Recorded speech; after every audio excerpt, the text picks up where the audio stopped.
Conversa ao vivo com a doutora Cláudia Espinazzi, juíza e professora de execução penal. Eu queria que a senhora falasse um pouquinho mais também sobre a audiência de custódia, né? Foi marcada para amanhã, ao meio-dia, a audiência de custódia do ex-presidente em relação também a essa determinação do ministro Alexandre de Moraes.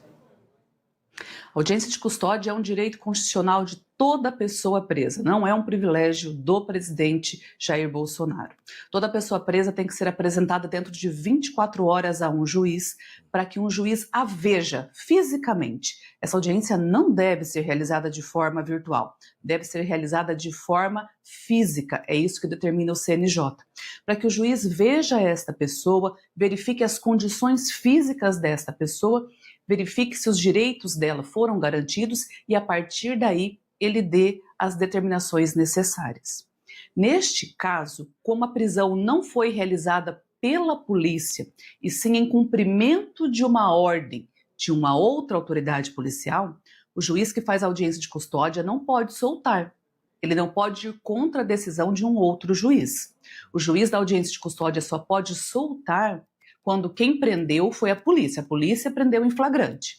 Neste caso, como foi o cumprimento de uma ordem de prisão de uma outra autoridade policial, o juiz que fizer a custódia só vai analisar se precisa de atendimento médico urgente, em qual local o preso vai ficar, se vai ficar na Papuda, se vai ficar na Polícia Federal, esse tipo de situação, se precisa de medicamento, são essas questões que vão ser verificadas amanhã na audiência de custódia.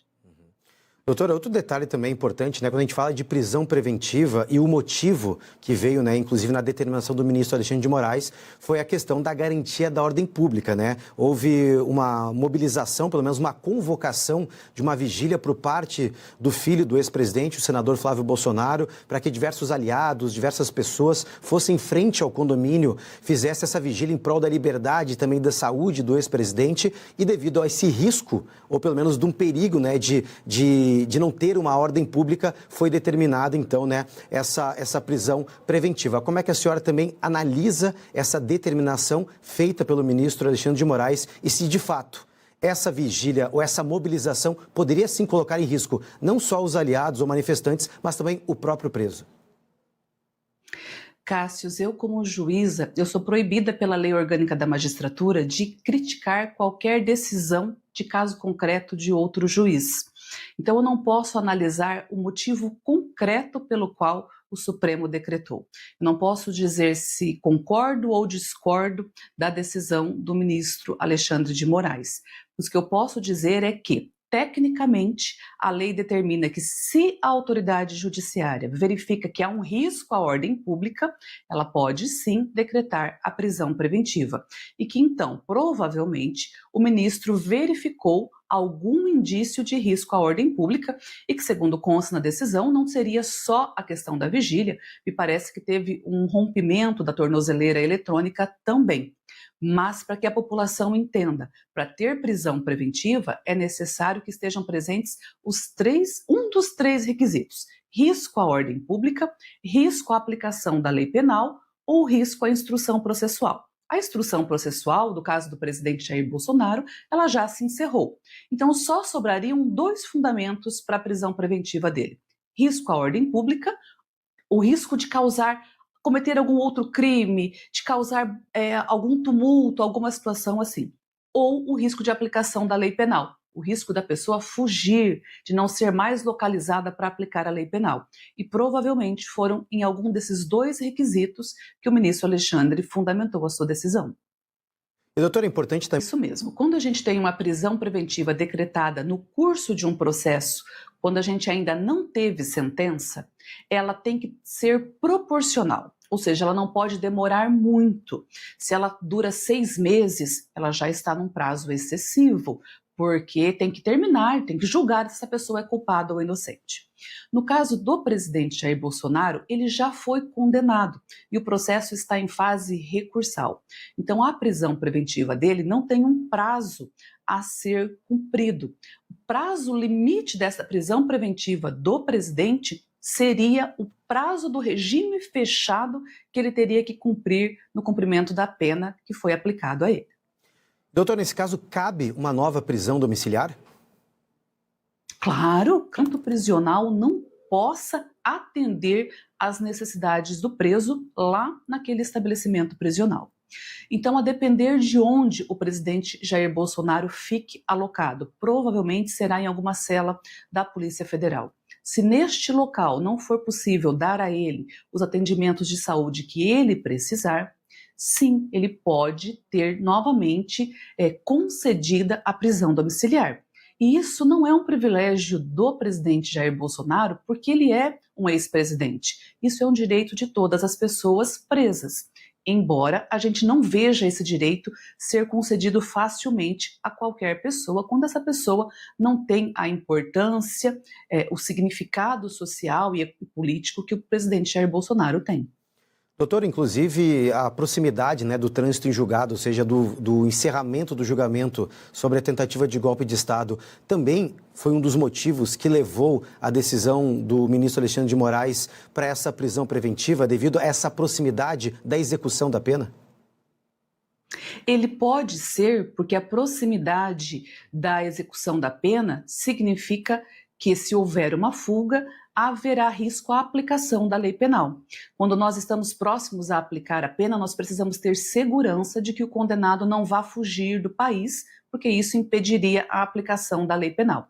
Então, tecnicamente, o juiz precisa garantir a aplicação da lei penal. Então, sim, a proximidade do trânsito em julgado pode ter incentivado, ter sido um fator a mais para auxiliar na decretação da prisão preventiva. Eu gostaria de repercutir com a senhora ainda sobre outros motivos que levaram nessa prisão preventiva. E na decisão do ministro Alexandre de Moraes tem a questão da tentativa da violação da tornozeleira eletrônica e um eminente risco de fuga. Esses dois motivos, claro, além da garantia da ordem, também são agravantes ou também são muito preocupantes, que acabou também determinando essa decisão do ministro? Como eu disse, eu não posso criticar necessariamente o caso concreto, mas pensando num cenário geral, num cenário genérico. Se uma pessoa que está sob medida cautelar usando tornozeleira eletrônica tenta romper a tornozeleira eletrônica, a consequência direta é a decretação da prisão preventiva. Eu hoje atuo em uma vara de crimes de violência doméstica, execução penal e de crimes sexuais. A consequência direta do rompimento da tornozeleira eletrônica ou da tentativa de romper é a decretação da prisão preventiva. Esta é a regra para qualquer pessoa que esteja sujeita à aplicação de tornozeleira eletrônica. Da mesma forma, se há algum tumulto que qualquer pessoa comum, sujeita às normas do processo penal, cause, isso também é motivo para a decretação de prisão preventiva. Então, mais uma vez eu reforço, como juíza, sou proibida de questionar e criticar o caso concreto, este específico do presidente Jair Bolsonaro, mas o rompimento de uma tornozeleira eletrônica é motivo direto para a decretação da prisão preventiva. Doutora, outro ponto importante, ontem mesmo, na sexta-feira, a defesa do ex-presidente entrou com um pedido, uma petição, na verdade, para substituir o regime fechado, que seria em relação à tentativa de golpe de Estado, para uma prisão domiciliar humanitária. Gostaria que a senhora explicasse o que seria essa substituição, em que momentos se aplicam essa prisão humanitária, em relação, claro, ao ex-presidente envolvendo a trama golpista.